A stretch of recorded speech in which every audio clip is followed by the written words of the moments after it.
ನಮ್ಮ ದೇಹದಲ್ಲಿ ಕಾಣಿಸ್ಕೊಳ್ತಕ್ಕಂಥ ಚಿಕ್ಕ ಚಿಕ್ಕ ಗಂಟು ಅಂದರೆ ಈ ಕೊಬ್ಬಿನ ಗಂಟು ಅಂತ ಏನು ಹೇಳ್ತೀವಲ್ಲ, ಲೈಪೋಮಾ ಅಂತ ಹೇಳ್ಬಿಟ್ಟು, ಈ ಲೈಪೋಮಾ ಅಂತಕ್ಕಂಥದ್ದು ತುಂಬಾ ಕಾಮನ್ನು. ಇದು ಯಾವ ಮಟ್ಟಕ್ಕೆ ಕಾಮನ್ ಅಂತಂದರೆ ಆಲ್ಮೋಸ್ಟ್ ಪ್ರತಿಯೊಬ್ಬರಲ್ಲೂ ಕೂಡ ಈ ಒಂದು ಗಂಟು ಇರುತ್ತದೆ. ಬಟ್ ಆದರೆ ಕಾಣಿಸ್ಕೊಂಡ್ರೆ ಫೀಲ್ ಆಗ್ತಕ್ಕಂಥದ್ದು ಕೆಲವರಲ್ಲಿ ಮಾತ್ರ, ಎಲ್ಲರಲ್ಲಿ ಇರುತ್ತೆ, ಕೆಲವ್ರು ಮಾತ್ರ ಇದನ್ನು ಫೀಲ್ ಮಾಡ್ತಾ ಇರ್ತಾರೆ.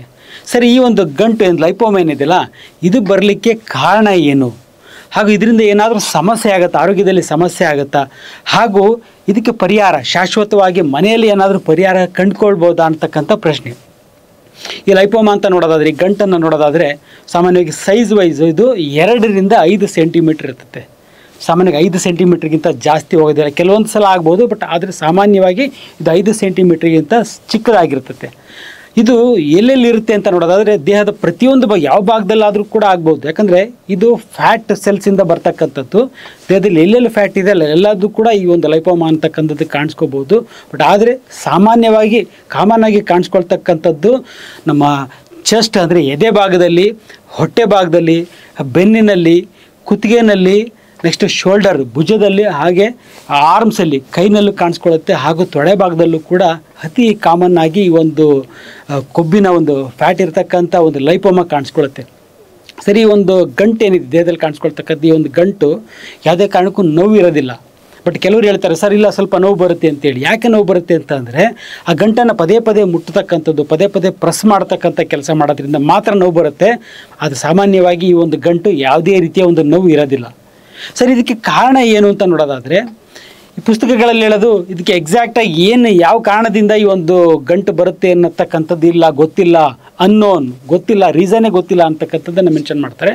ಇನ್ನು ಕೆಲವರು ಹೇಳ್ತಾರೆ ಫ್ಯಾಟ್ ಜಾಸ್ತಿ ಆದರೆ ಈ ಒಂದು ಲೈಪೋಮಾ ಆಗುತ್ತೆ ಅಂತ ಹೇಳ್ಬಿಟ್ಟು. ಬಟ್ ಇದು ಕೂಡ ಸುಳ್ಳು. ಯಾಕಂದರೆ ನಮ್ಮ ದೇಹದಲ್ಲಿ ಫ್ಯಾಟ್ ಜಾಸ್ತಿ ಆಯಿತು ಅಂತಂದರೆ ದೇಹದ ತುಂಬ ಎಲ್ಲ ಫ್ಯಾಟ್ ತುಂಬಿಕೊಳ್ಳುತ್ತೆ, ಯಾವುದೋ ಒಂದು ಜಾಗದಲ್ಲಿ ಗಂಟಾಗ್ತಕ್ಕಂಥದ್ದು ಫ್ಯಾಟ್ ಆಗ್ತಕ್ಕಂಥದ್ದು ಸುಳ್ಳು. ಹಾಗೂ ಎಷ್ಟೋ ಒಂದು ನಾವು ಪೇಷಂಟ್ಸನ್ನು ನೋಡ್ತೀವಲ್ಲ, ದಪ್ಪ ಇರೋದಿಲ್ಲ, ವೆಯ್ಟ್ ಕಡಿಮೆ ಇರುತ್ತೆ, ತೆಳ್ಳಗಿರ್ತಾರೆ, ಆದರೂ ಕೂಡ ಅವರಲ್ಲಿ ಲೈಪೋಮಾ ಕಾಣಿಸ್ಕೊಳ್ಳುತ್ತೆ. ಇನ್ನು ಎಷ್ಟೋ ಜನ ದಪ್ಪ ಇರೋರಲ್ಲೂ ಕೂಡ ಈ ರೀತಿ ಗಂಟುಗಳು ಜಾಸ್ತಿ ಇರೋದಿಲ್ಲ. ಹಾಗಾಗಿ ಎಕ್ಸಾಕ್ಟ್ ಕಾರಣ ಏನು ಈ ಒಂದು ಗಂಟುಗಳು ದೇಹದಲ್ಲಿ ಗಂಟು ಬರಲಿಕ್ಕೆ ಅಂತ ನೋಡೋದಾದರೆ ಇರಿಟೇಷನಿಂದ ಆಗ್ತಕ್ಕಂಥದ್ದು. ಸೊ ಇರಿಟೇಷನ್, ಫ್ಯಾಟ್ ಸೆಲ್ಗೆ ಇರಿಟೇಷನ್ ಆಗಿಬಿಟ್ಟು ಆಗುತ್ತೆ.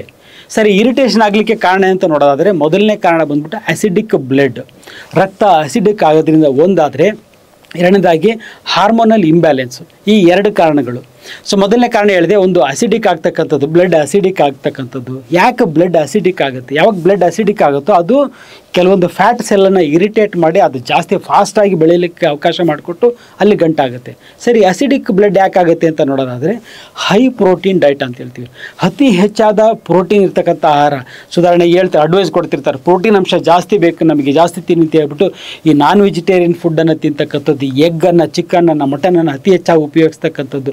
ವೆಜಿಟೇರಿಯನ್ ಆಗಿರ್ತಕ್ಕಂಥ ಪಕ್ಷದಲ್ಲಿ ಅವರಿಗೆ ನಿಮಗೆ ಪ್ರೋಟೀನ್ ಜಾಸ್ತಿ ಬೇಕು ಅಂತೇಳಿ ಕಾಳುಗಳನ್ನು, ಬೇಳೆಯನ್ನು ಜಾಸ್ತಿ ಉಪಯೋಗಿಸಿ, ಈ ಮೊಳಕೆ ಕಟ್ಟಿದ ಕಾಳನ್ನು ಜಾಸ್ತಿ ಉಪಯೋಗಿಸಿ ಅಂತೇಳಿ ಯಾವಾಗ ನಾವು ಅತಿ ಹೆಚ್ಚಾಗಿ ಒಂದು ಪ್ರೋಟೀನ್ ಅಂಶ ಇರ್ತಕ್ಕಂಥ ಆಹಾರ ಸೇವಿಸ್ತೀವೋ ಬ್ಲಡ್ ಅಸಿಡಿಕ್ ಆಗ್ತಾ ಬರ್ತೈತಿ. ಒಂದು ಅಸಿಡಿಕ್ ಬ್ಲಡ್ಡಿಂದ ಈ ಒಂದು ಲೈಪೋಮಾ ಗಂಟುಗಳು ಶುರುವಾಗುತ್ತೆ. ಸೇರಣದಾಗಿ ಒಂದು ಹಾರ್ಮೋನಲ್ ಇಂಬ್ಯಾಲೆನ್ಸ್ ಅಂತ ಹೇಳಿದೆ. ಹಾರ್ಮೋನ್ಸು, ಈ ಉದಾಹರಣೆಗೆ ಹೇಳಬೇಕು ಅನ್ನೋದಾದರೆ ಹಾರ್ಮೋನ್ಸ್ ಹೆಚ್ಚಾದಾಗ ಈ ಡಯಾಬಿಟೀಸ್ ಏನಿದೆಯಲ್ಲ, ಈ ಒಂದು ಡಯಾಬಿಟೀಸ್ನಲ್ಲಿ ಇನ್ಸುಲಿನ್ ರೆಸಿಸ್ಟೆನ್ಸ್ ಇರ್ತದೆ. ಈ ಟೈಪ್ 2 ಡಯಾಬಿಟೀಸ್ನಲ್ಲಿ ಇನ್ಸುಲಿನ್ ರೆಸಿಸ್ಟೆನ್ಸ್ ಇರ್ತದೆ. ಯಾವಾಗ ಇನ್ಸುಲಿನ್ ರೆಸಿಸ್ಟೆನ್ಸ್ ಆಗುತ್ತೋ ಇನ್ಸುಲಿನ್ ಅಂಶ ಜಾಸ್ತಿ ಆಗ್ತಾ ಹೋಗುತ್ತೆ, ಬ್ಲಡ್ಡಲ್ಲಿ ಅಬ್ನಾರ್ಮಲ್ ಇನ್ಸುಲಿನ್ ಅಂಶ ಜಾಸ್ತಿ ಆಗ್ತಾ ಹೋಗುತ್ತೆ. ಈ ಒಂದು ಇನ್ಸುಲಿನ್, ಎಕ್ಸಸ್ ಆಫ್ ಇನ್ಸುಲಿನ್ ಏನು ಬ್ಲಡ್ಡಲ್ಲಿ ಇದೆಯಲ್ಲ, ಇದು ಎಗೇನ್ ಕೆಲವೊಂದು ಫ್ಯಾಟ್ ಸೆಲ್ಲನ್ನು ಇರಿಟೇಟ್ ಮಾಡಿಬಿಟ್ಟು ಅದು ಬೆಳೀಲಿಕ್ಕೆ, ಅದು ಗಂಟಾಗಲಿಕ್ಕೆ ಒಂದು ಅವಕಾಶ ಮಾಡಿಕೊಡುತ್ತೆ.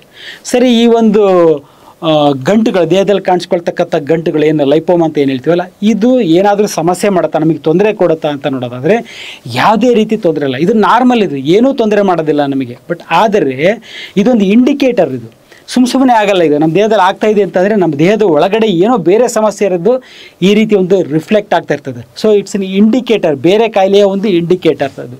ಸರಿ, ಇದಕ್ಕೆ ಪರಿಹಾರ ಏನು, ಶಾಶ್ವತವಾದ ಪರಿಹಾರ ಏನಿದೆ ಅಂತ ನೋಡೋದಾದರೆ ಜನರಲ್ಲಾಗಿ ಅಡ್ವೈಸ್ ಮಾಡೋದೇನು ಹೇಳ್ತಾರೆ, ಡಾಕ್ಟರ್ಸ್ ಅಡ್ವೈಸ್ ಮಾಡೋದು, ಇಲ್ಲ ಇದು ಏನೂ ಸಮಸ್ಯೆ ಆಗೋದಿಲ್ಲ, ಇದನ್ನು ಹಾಗೆ ಬಿಟ್ಟುಬಿಡಿ ಅಂತ ಹೇಳ್ತಾರೆ. ಸೊ ಅದು ಕೂಡ ಸರಿ.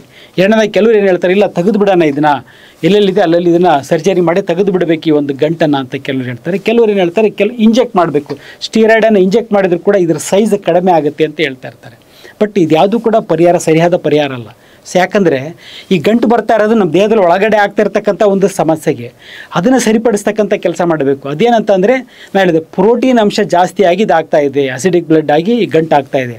ಪ್ರೋಟೀನನ್ನು ಕಡಿಮೆ ಮಾಡ್ತಕ್ಕಂಥ ಕೆಲಸ ಮಾಡಬೇಕು. ಪ್ರೋಟೀನ್ ಕಡಿಮೆ ಮಾಡ್ತಕ್ಕಂಥದ್ದು ಅಂದರೆ ನಾನ್ ವೆಜಿಟೇರಿಯನ್ ಫುಡ್ಡನ್ನು ಕಮ್ಮಿ ಮಾಡಿ, ಎಗ್ಗನ್ನು ಕಮ್ಮಿ ಮಾಡಿ, ಹಾಲನ್ನು ಮಿಲ್ಕನ್ನು ಕಮ್ಮಿ ಮಾಡಿ, ಅದರ ಜೊತೆಗೆ ಆಹಾರದಲ್ಲಿ ಅತಿ ಹೆಚ್ಚಾದ ಪ್ರೋಟೀನ್ ಇರ್ತಕ್ಕಂಥ ಒಂದು ಮೊಳಕೆ ಕಟ್ಟಿದ ಕಾಳು, ಬೇಳೆಗಳು ಇವನ್ನೆಲ್ಲ ಕಮ್ಮಿ ಮಾಡ್ತಕ್ಕಂಥ ಕೆಲಸ ಮಾಡಬೇಕು. ಸರ್ ಅವನ್ನೆಲ್ಲ ಕಮ್ಮಿ ಮಾಡಿ ಯಾವುದನ್ನು ಜಾಸ್ತಿ ಮಾಡಬೇಕು? ವಿಟಮಿನ್ಸ್ ಮಿನರಲ್ಸ್ ಜಾಸ್ತಿ ಇರ್ತಕ್ಕಂಥ ಆಹಾರನ ಅತಿ ಹೆಚ್ಚಾಗಿ ಉಪಯೋಗಿಸ್ಬೇಕು. ಅಮೈನೋ ಆ್ಯಸಿಡ್ಸ್ ಇರ್ತಕ್ಕಂಥ ಆಹಾರನ ಅತಿ ಹೆಚ್ಚಾಗಿ ಉಪಯೋಗಿಸ್ಬೇಕು. ಅದು ಸಿಗ್ತಕ್ಕಂಥದ್ದು ಹಣ್ಣು ಮತ್ತು ತರಕಾರಿಗಳಲ್ಲಿ.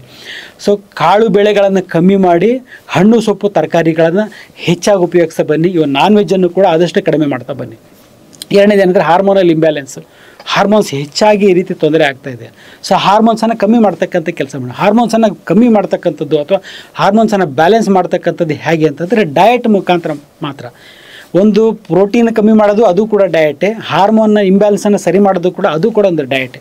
ಡಯಟ್ ಅಂದರೆ ಯಾವ ರೀತಿ ಡಯಟ್ ಇರಬೇಕು? ದಿನಕ್ಕೆ 2 ಸಲ ಊಟ ಮಾಡ್ತಕ್ಕಂಥದ್ದು, 2 ಮೀಲ್ಸ್ ಎ ಡೇ. ಅದು ತಿಂಡಿ ಆಗಲಿ, ಮಧ್ಯಾಹ್ನದ ಊಟ ಆಗಲಿ, ರಾತ್ರಿ ಊಟ ಆಗಲಿ, ಹಿಂಗೆ ಡಿಫ್ರೆನ್ಷಿಯೇಟ್ ಮಾಡಬೇಡಿ. ದಿನಕ್ಕೆ ಕೇವಲ 2 ಊಟ ಇರಬೇಕು. ಆ ಒಂದು 2 ಊಟದಲ್ಲೂ ಕೂಡ ಪ್ರೋಟೀನ್ ಅಂಶ ಕಡಿಮೆ ಮಾಡಲಿಕ್ಕೆ ಏನು ಮಾಡಬೇಕು? ಕಾಳು ಬೆಳೆಗಳನ್ನು ಕಮ್ಮಿ ಮಾಡಿ ಹಣ್ಣು ಸೊಪ್ಪು ತರಕಾರಿನ ಯಥೇಚ್ಛವಾಗಿ ಉಪಯೋಗಿಸ್ಬೇಕು. ಅಂದರೆ 2 ಸಲ ಆಹಾರ ಸೇವಿಸಬೇಕು, ಅದರಲ್ಲಿ ಹಣ್ಣು ಸೊಪ್ಪು ತರಕಾರಿನ ಯಥೇಚ್ಛವಾಗಿ ಉಪಯೋಗಿಸ್ತಕ್ಕಂಥ ಕೆಲಸ ಮಾಡಬೇಕು. ಜೊತೆಗೆ ಬಾಡಿನ ಡಿಟಾಕ್ಸ್ ಆಗಿ ಮಾಡ್ತಕ್ಕಂಥದ್ದು, ಈಗ ಅಸಿಡಿಕ್ ಬ್ಲಡ್ ಇದೆ ಅದನ್ನು ಡಿಟಾಕ್ಸ್ ಮಾಡ್ತಕ್ಕಂಥ ಕೆಲಸ ಕೂಡ ಮಾಡಬೇಕು. ಡಿಟಾಕ್ಸ್ ಮಾಡೋದು ಹೇಗೆ ಅಂತಂದರೆ ಫಾಸ್ಟಿಂಗ್. ಇನ್ನು ಬೇರೆ ಯಾವುದೇ ಮೆಡಿಸಿನು ಕೂಡ ಇಲ್ಲ ಬಾಡಿ ಡಿಟಾಕ್ಸ್ ಮಾಡಲಿಕ್ಕೆ. ಡಿಟಾಕ್ಸ್ ಮಾಡ್ತಕ್ಕಂಥದ್ದು ಫಾಸ್ಟಿಂಗ್ ಅಂದರೆ ಉಪವಾಸ ಇರ್ತಕ್ಕಂಥದ್ದು, 24 ಗಂಟೆ ಉಪವಾಸ. ಅಂದರೆ ವಾರಕ್ಕೊಮ್ಮೆ 24 ಗಂಟೆ ಏನೂ ಸೇವಿಸದಲ್ಲಿ ಕೇವಲ ನೀರನ್ನು ಉಪಯೋಗಿಸ್ತಾ ಇದ್ದರೆ ಅಸಿಡಿಕ್ ಬ್ಲಡ್ ಇರ್ತಕ್ಕಂಥದ್ದು ಗ್ರ್ಯಾಜುಯಲ್ ಆಗಿ ಆಲ್ಕಲೈನ್ ಆಗ್ತಾ ಬರ್ತದೆ. ಸೊ ಒಂದನೇದಾಗಿ ಹಣ್ಣು ಸೊಪ್ಪು ತರಕಾರಿನ ಯಥೇಚ್ಛವಾಗಿ ಉಪಯೋಗಿಸಿ ದಿನಕ್ಕೆ 2 ಆಹಾರ ಮಾಡೋದ್ರಿಂದ, ಅದ್ರ ಜೊತೆಗೆ ವಾರಕ್ಕೊಮ್ಮೆ ಉಪವಾಸ ಮಾಡಿ ಕೇವಲ ನೀರನ್ನು ಉಪಯೋಗಿಸೋದ್ರಿಂದ ಅಸಿಡಿಕ್ ಬ್ಲಡ್ ಕ್ರಮೇಣವಾಗಿ ಆಲ್ಕಲೈನ್ ಆಗ್ತಾ ಬರ್ತದೆ. ಹಾಗೂ 100% ಆಲ್ರೆಡಿ ಇರ್ತಕ್ಕಂಥ ಫ್ಯಾಟು ಕೂಡ ಈ ಒಂದು ಲೈಪೋಮಾ ಏನಿದೆಯಲ್ಲ, ಗಂಟೇನಿದೆಯಲ್ಲ, ಅದು ಕೂಡ ಕರಗಲಿಕ್ಕೆ ಶುರುವಾಗುತ್ತೆ. ಹಾಗೂ ಮತ್ತೆ ಈ ಒಂದು ಫ್ಯಾಟ್ ಗಂಟೆ ಅಂದರೆ ಲೈಪೋಮಾ ಬರೋದು ಕೂಡ ಅವಾಯ್ಡ್ ಮಾಡ್ಬೋದು. ಇದು ಲೈಪೋಮಾ ಅಂತಕ್ಕಂಥದ್ದು ಒಂದು ಪ್ರಾಬ್ಲಮ್ಮೇ ಅಲ್ಲ. ಅಂದರೆ ಹೊರಗಡೆ ಕಾಣಿಸ್ತಕ್ಕಂಥ ಗಂಟು ಅದು ನಿಮಗೆ ಯಾವ ತೊಂದರೆನೂ ಕೊಡಲ್ಲ, ಬಟ್ ಅದೊಂದು ಇಂಡಿಕೇಟರ್, ದೇಹದ ಒಳಗಡೆ ಆಗ್ತಾ ಇರ್ತಕ್ಕಂಥ ಒಂದು ಸಮಸ್ಯೆನ ನಿಮಗೆ ಹೇಳ್ತಾ ಇದೆ. ಅದನ್ನು ಸರಿಪಡಿಸ್ತಕ್ಕಂಥ ಕೆಲಸ ಮಾಡಬೇಕು. ನಗ್ನಾಗ್ತಾ ಇರಿ, ಆರೋಗ್ಯವಾಗಿರಿ. ನಮಸ್ಕಾರ.